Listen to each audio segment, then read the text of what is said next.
Okay, 1 Samuel 27.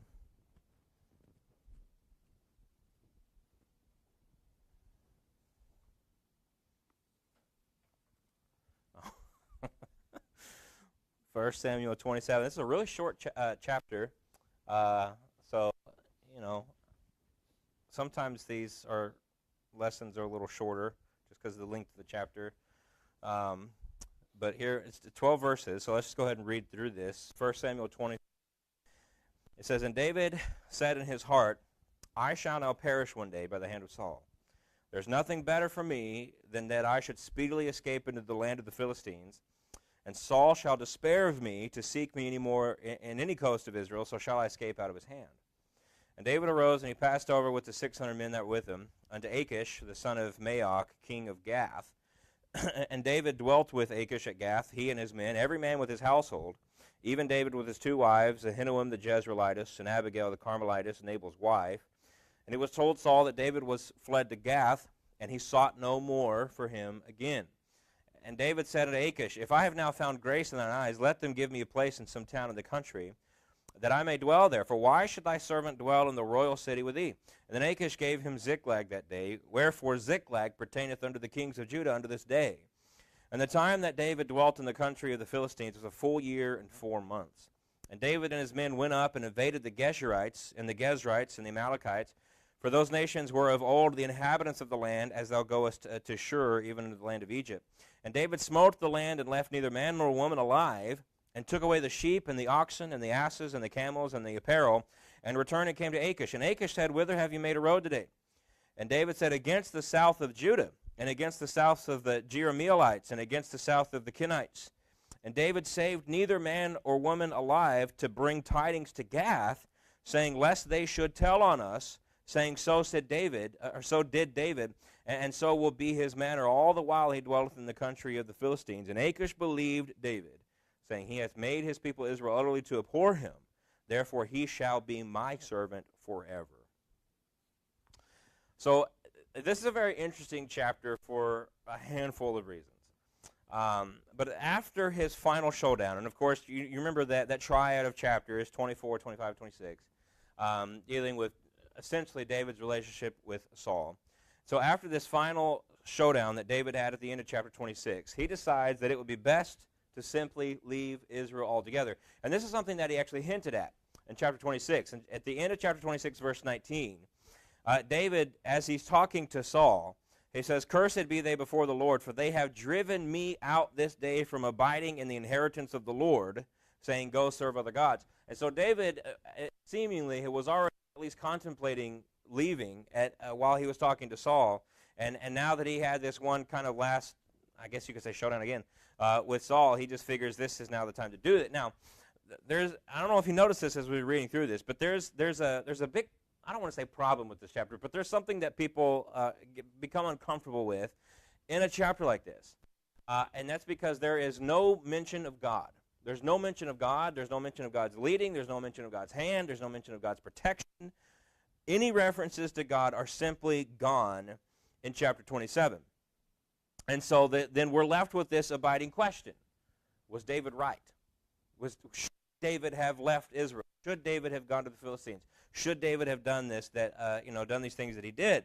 And so the issue here is interpretation, because not only does the author not say one way or the other. The author doesn't say, David sinned in this, black or white. But also he gives no comments on the morality of David's choice. There's nothing that the author gives us in chapter 12 that definitively says one way or the other. And so the best we can do is simply look at the text and interpret it as best we can. Now, I know that that's always the case. It's always the case that that's all we can do is interpret it as best we can through the guidance of the Spirit. But here we have nothing to go on as far as the author really leading us in one direction or the other. And so with all that said, in my opinion, and again, this is the best as I can do, the author seems to present David's choice here as one of two things, both a sympathetic one, but also ultimately a sinful one. The reason I say this is because I think just reading through this story, through David's story in general, from just the perspective of one person reading about the life of another person, it's not difficult for us to understand why David would want to leave Israel. It's not difficult for us to understand why David would want to get under the oppressive hand of a king with all the resources of a king who has proven time and time again that he wants you dead. And has proven that even when he says, oh, I'm not going to do that anymore, still ends up doing it again. And so, from that perspective, it seems perfectly reasonable why David would want to leave Israel, why David would want to go to the Philistines. And I'll come back to this in just a second. But David says, basically, if I go there, Saul's not going to go, he's not going to hunt for me there. He's not going to place himself in that kind of danger. And he is right on that moment. So, there's sympathy there because I think we can understand why David did it. But ultimately, like I said, I believe this is a sinful decision. And the reason why I make that interpretation is because over the last several, probably 5 to 7 chapters, but specifically the last 3, there have been so many references to the guidance of God upon David's life. David seeking the ephod and seeking the will of God. From the mouth of several persons, God has his hand upon you. God is going to make you king. There have been so many references by the author to God's leading and providentially guiding David's life. And then you get to chapter 27, and there's nothing. That's gone. There's not even a hint of it in the text. So whereas the author is certainly not giving us his commentary through the inspiration of the Spirit, I understand, but there's nothing, there's no word from the author that would give us one way or the other, just by the simple fact that he has removed all references to that. Seems to suggest, at least to me, that he is painting David's decision here in a negative, sinful light. And so David's choice then, to me, again, this is my opinion. You disagree with me, that's fine. David's choice to me seems to be a sinful one. But God can, and we'll see this, God can still work even in the midst of sinful actions and sinful decisions by people. And by the way, I didn't put this in there, but this should be a comfort to us as Christians that God is not hindered to enact his will because of our sinfulness. If God was hindered to do what he would never be able to do what he wanted to do. But he is not hindered by that. And so we'll see that even in David's case. And I'll quote here John Davis. Now, I don't agree with his ultimate premise, but I do agree with what he says here because I believe that John Davis takes away from David's decision here not to be a sinful one. Which I ultimately disagree with, but I do agree with what he says here. He says, when he would become king, he would have considerable knowledge of Philistine geography and military tactics, which would be a decided advantage in planning attacks and conquering their territory, which David will do when he's king. Again, we have an excellent example of God's providential preparation of a man. In many respects, David's time in Philistia was parallel to Moses' days in Egypt. While Saul's pursuit of David was fully intended for evil, God meant it for good. And so I think that's a good parallel between what David is doing here and what Moses did. We understand Moses murders that Egyptian man and then he flees. And again, go read the book of Exodus. Nowhere do we see God told him, hey, go hide for 40 years in the backside of the desert. We don't see that. But ultimately, God used that time to grow Moses and to prepare Moses for what he was about to do. And so I see a very, very similar situation here. We have nothing in the text that says God told David, hey, go flee to Philistia.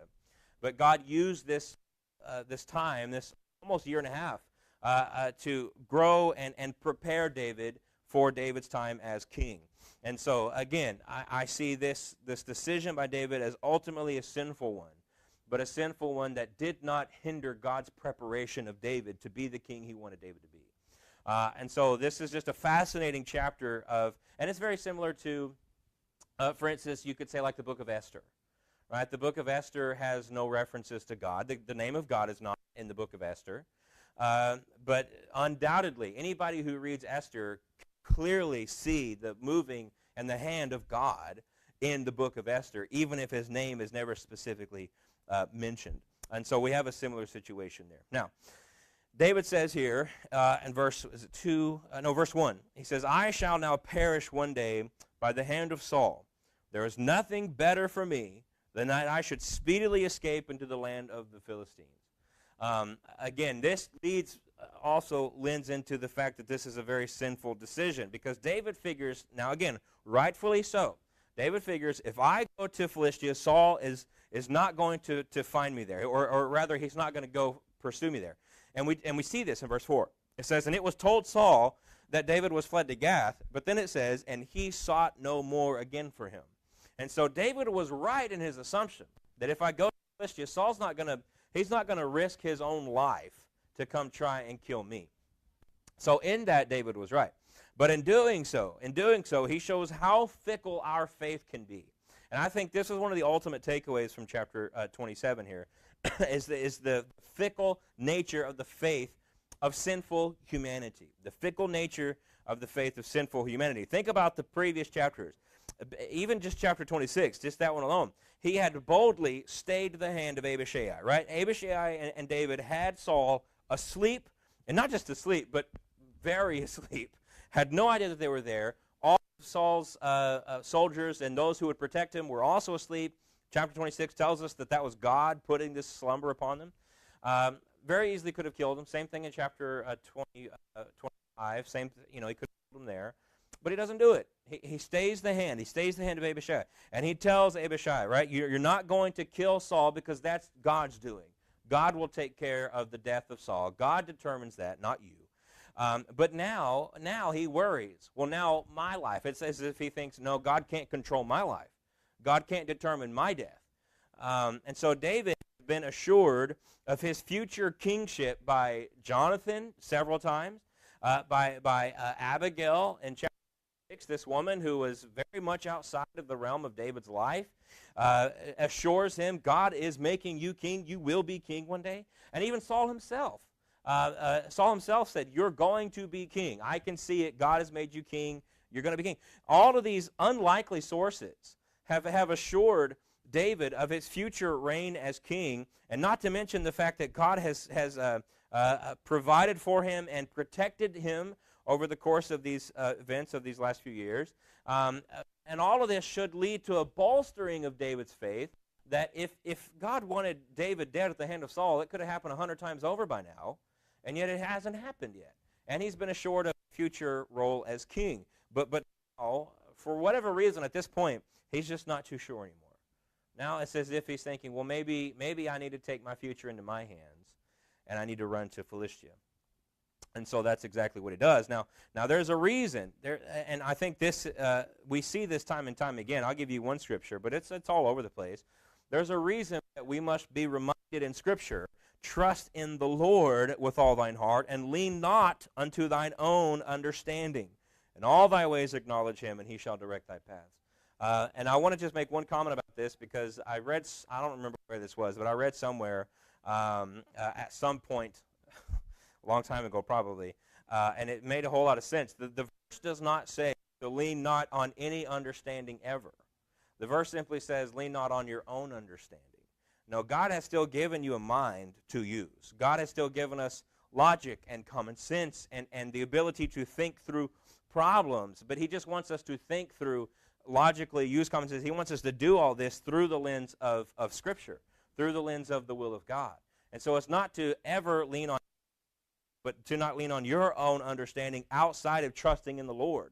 That's when we get into sinful situations. And so David here was leaning on logic. The logic was, if I go to Philistia, Saul's not going to follow me there. He's not going to put himself in that kind of danger. But the problem was that logic was working outside of the will of God. And so he needed to trust in the Lord with all his heart and not lean on his own understanding, right? That's what he should have done, and that's what he failed to do. And that's, I believe, what makes this ultimately, like I mentioned earlier, ultimately the sinful situation that it was. And so then, based upon all this, David takes his men, all those that were following him, and their families.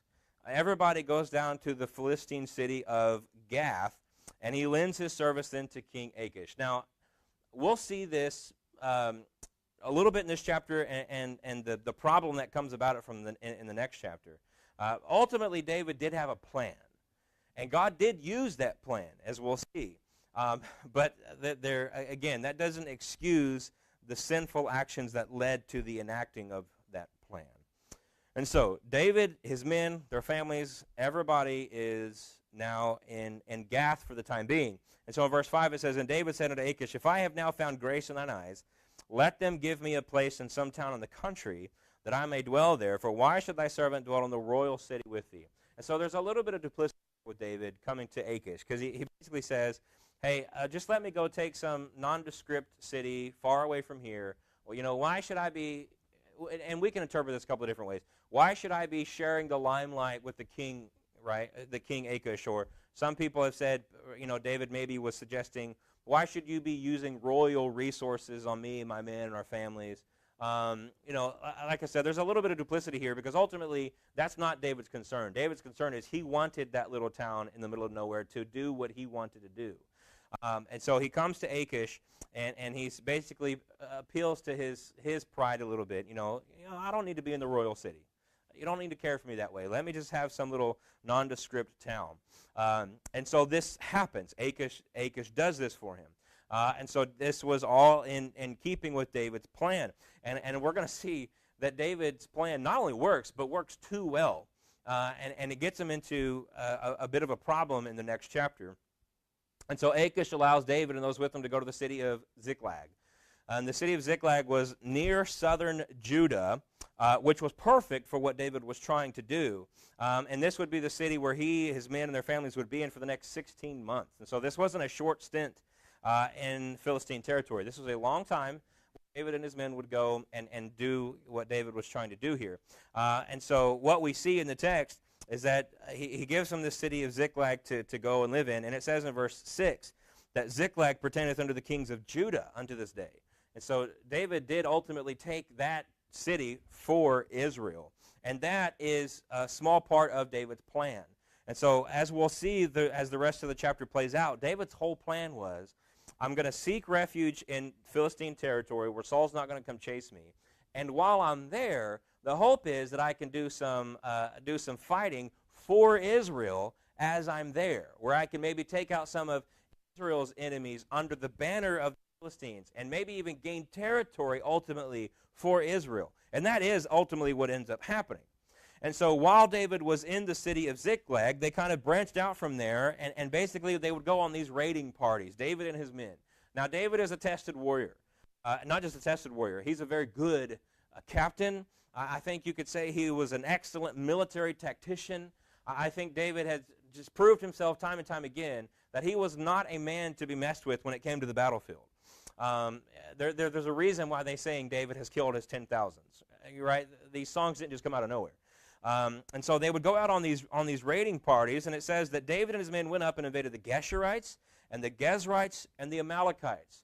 Now, why that's important is because all three of these people were enemies of Israel. And so he is in Philistine territory attacking the enemies of Israel. Okay, and so, I don't want to get ahead of myself here. So they would go and they would raid these cities. They would take bounty from those cities, but they would kill everybody. They would kill all the men. They would kill all the women, which wasn't typically the norm. Not to say that that never happened, but that wasn't usually the normal way of doing these kinds of things. But in so doing, it served a twofold purpose.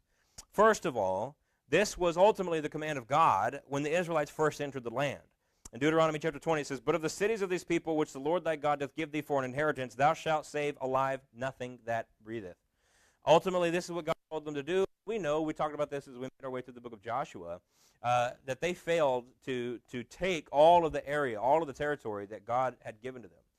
And so this is simply David fulfilling some more of that promise of God and taking more area. And most, and I would agree with this, most people believe that obviously and I've said this many times, Israel was never better than under David as king, but as far as just territory owned, basically towards the end of David's reign and the beginning of Solomon's reign, that was kind of the height of their power, just as far as the area, this pure land that they controlled. And even that, I'll add, even that was not ever what the fullness of what God had promised them. And obviously there's eschatological implications of that, but nevertheless. And so this was, first of all, David enacting the command of God. Now, I can't sit here and say that was part of the reason why David did it. I can't sit here and say that David goes and he kills all the men and women not only for part 2 that we'll go to in just a second, but for, David saying, this is what God told me to do. I think probably if I was to have to guess, I would say that this probably never even entered the mind of David, but nevertheless, it fulfilled the word of God. And so, I think that happens more often than we realize. We make decisions without even contemplating the biblical implications while fulfilling and enacting the will of God in a certain situation. I think that happens all the time. And so that was the first reason. The second reason is because it kept those who were being conquered from talking. And that was the biggest reason. And we see that, we'll come back a little bit, but in verse 11, and David saved neither man nor woman alive to bring tidings to Gath, saying, lest they should tell on us, saying, so did David, and so will be his manner all the while he dwelleth in the country of the Philistines. So we can't let them. That's his ultimate point. Because if word gets back to Achish as to what I'm actually doing, we're going to have a problem. And so David then brings the spoils back from his conquerings, and he takes them to Achish. Essentially, he's not trying to strengthen the Philistines. He's just trying to strengthen his personal relationship with Achish so that he can keep doing what he's been doing, which is ultimately getting land and territory for Israel. That's ultimately what he's trying to do. But we see that Achish asks him in verse 10, and Achish said, whither have you made a road today? Essentially, where have you been raiding? What have you been attacking lately? It's just a nondescript question, kind of. And David answers, he says, against the south of Judah, and against the south of the Jerahmeelites, and against the south of the Kenites. Now notice, that's not actually where he went. We're told where he went. We're told that he invaded the Geshurites and the Gezrites and the Amalekites, but that's not what he tells Achish. And why does he not tell Achish this? Because ultimately those were Israel's enemies, but not necessarily Philistine enemies. And so what David does then is he tells Achish, oh, I've been out conquering Philistine enemies. That's what David does. I've been out conquering the enemies of the Philistines, namely those of Israel. And so essentially what David does is he tells the king, he tells Achish, I've been conquering Israelite cities for you. And so Achish, number one, is going to let him continue because that's ultimately what he wants. But secondly, he's gaining favor with Achish, which we see at the end of this chapter. Achish is like, he's my servant forever. Israel hates this man now. Right? There's no way David could ever leave us and go back because he's been conquering Israelite cities. So he literally thinks David is my servant forever. He has messed himself up so badly he could never go back. And again, this is all exactly what David wanted. This is everything he was trying to do. And so he becomes a double agent. He gains land for Israel and subdues her enemies, while at the same time he's gaining the trust of Achish and pulling himself more and more into his power. And like I said, Achish falls for it completely. He thinks David has turned on Israel. This is what we see in verse 12. And Achish believed David, saying, he hath made his people Israel utterly to abhor him. Therefore he shall be my servant forever. Achish thinks this is the greatest gift that has ever been bestowed upon him. This man who used to kill 10,000s of us is now killing 10,000s for us. And so you're right, this is the greatest thing. And he can never leave. He can never go back because they'll hate him. They won't accept him. Obviously, he has no idea what David is actually doing. Now, as I said, the plan works quite well. And we see in the first two verses of chapter 28, now there's going to be a little bit of a cliffhanger here because the rest of chapter 28 is going to deal with something else. But the first two verses of the next chapter says, and it came to pass in those days, the Philistines gathered their armies together for warfare to fight with Israel. And Achish said unto David, know thou assuredly that thou shalt go out with me to battle, thou and thy men. And David said to Achish, surely thou wilt know what thy servant can do. And Achish said to David, therefore will I make thee keeper of mine head forever. And so now there's an actual battle prepared between Israel and the Philistines. And of course, this is exactly what he would do. Achish says, well, I need to go get my guy David because he's going to be our secret in this war, and he's going to really help us win. And so David, and we'll see really in chapter 29 how that ultimately plays out. But again, chapter 27 here, fascinating just to see the life of David, the choices of David, how he goes about things and how he does things. And I'm going to read this quote here by Dalrymple Davis here in a second. But ultimately, what we see here is the Bible showing us, and I say this all the time, I know, but the Bible showing us true events as they actually happened.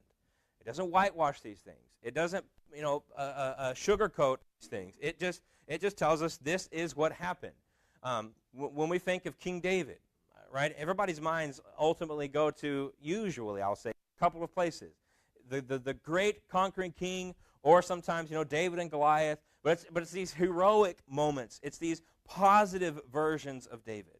Most of the time, I think that's safe in saying, most of the time people, when David's name comes up, don't think, oh, he's the coward that flew down to the Philistines and lied to the king there to do what he wants. Or this is the guy who committed adultery with Bathsheba and murdered her husband. Right? Those aren't typically the stories we turn to. But the same man who killed Goliath and the same man who was the greatest king Israel ever had is the same man who did those things. And the Bible doesn't hide those from us. Think of the trap falls of Solomon and the sins that he fell into. And yet Solomon ultimately was a good, not as good as David, but he was a good king. And so the Bible doesn't hide the faults, I guess you could say, of its heroes. And that's important because think about if we read through the whole Old Testament and Abraham and Isaac and Jacob and Moses and David and Solomon and Elijah and all these great men, and the Bible never told us anything wrong that they ever did, and then we get to the life of Jesus and we don't see anything he ever did. Well, what's the difference? Why is Jesus necessary?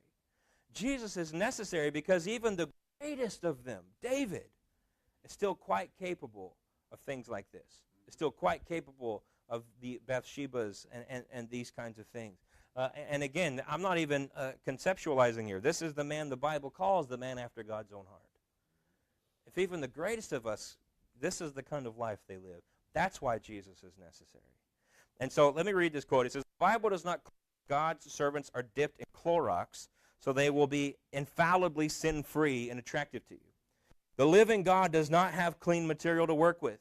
We should not criticize, this is such a good sentence, we should not criticize the potter because of the clay, but rather marvel that he stoops to work with such stuff. As long as we wallow, however subtly, in some idea of human, we will never understand the Bible, never tremble before this God, and never delight in this God. We must get a grip on grace. Maybe a godless text can do that for us. And so here's the point he's making here in chapter 27. A portion of Scripture like this, a portion of Scripture like chapter 27, should bring us to marvel at the grace of God. It should bring us to marvel that, again, as I go back to what I said, that even somebody that is, might say, the best of us, still must fall on his face before a holy God and plead for grace and mercy. And if David is doing that, maybe we ought to as well. Maybe we ought to find that, a lot of times when people think of David, and well, I'll just take David and Goliath for example. We like to place ourselves in that story and David's life and ourselves as the conqueror. Think of ourselves as the one killing the Goliath, when it's probably much more accurate to place ourselves in David's shoes in this chapter. Now, we're the ones sinning. We're the ones running from God. We're the ones fleeing from God's will and God's protection. And yet, God still gives grace. God still gives mercy. God still forgives. And so chapters like this, like I said, people struggle with this. Why do we have things like this? And I said Esther is such a good example because there's a lot of people who don't think Esther should even be in the Bible. Why do we have, to use his phrase, godless texts like that? Godless in the sense that his name is not mentioned. Because it's reality, first of all, in the lives of these people. But it also teaches us a great deal about God's nature when we understand that he still gives grace and mercy and forgiveness. And so a really fascinating a point in David's life and how God still used this time to both grow David and give us just important principles to grow upon and to learn.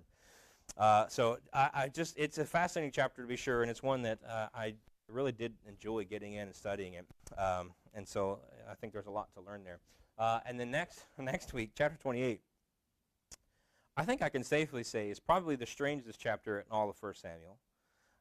It's probably going to be the most difficult to teach in 1 Samuel, just because of some of the strange interactions that take place. And if you don't know what happens in chapter 28, this is when Saul goes down to the witch and seemingly speaks to the dead Samuel. So we'll get into that next week and try to wade our way through the weeds of chapter 28. But that's what's coming up. So we're done a little bit early, but let me go ahead and just pray, and we'll be dismissed this morning. Lord, again, we just want to thank you for your goodness. God, as we talked about in this chapter, we know that far too often, I think, we find ourselves falling